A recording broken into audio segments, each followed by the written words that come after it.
Okay, algebra group, I'm going to take us through the lesson 4 practice problems that you've worked on. Number 1 talks about dirt in yards, cubic yards, and the cost. There's easy excavation and happy hauling. The table for easy excavation, you can take the cost in dollars, divide it by the cubic yards, and get that it's $24.50 a cubic yard. Happy hauling, you can look at the chart or the graph and see that 2 cubic yards of dirt or 1 cubic yard of dirt line up exactly with 50 or 25.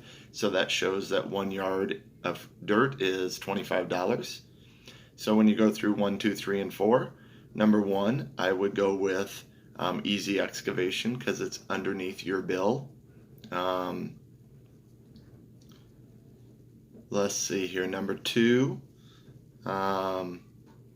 calculate the rate relationship. Well, one's $24.50, the other one is 25. And each one shows differently based on the table or the graph.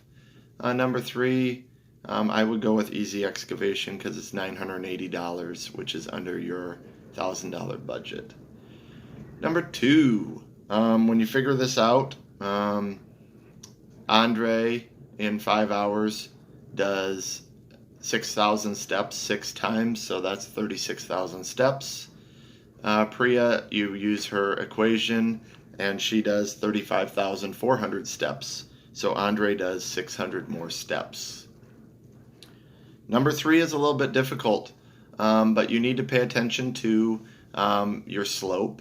On the first triangle, you can see that it went up 10, and it went to the right 8. So we have a 10 over 8, which equals out to be a 1.25 over 1 gain or slope, 1.25.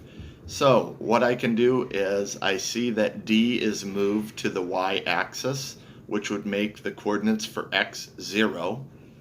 So I have 0 and something else for the coordinates. So what I can do is realize that I move the x over 2 spots.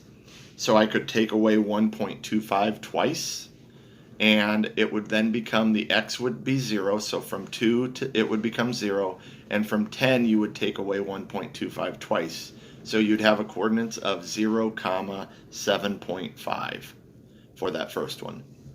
For the second one, again, you would find the slope, rise over run. It went up a total of 4.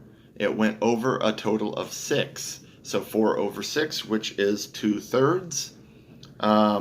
So again, what I did was I realized that that D is on the y-axis. So I know that the x moved to the left 2 spots. And I would then know that the y has to go down 2/3 each time.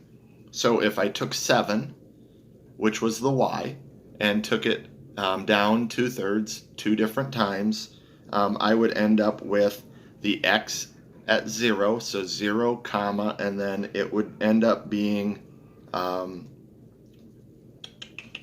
it on the next page here,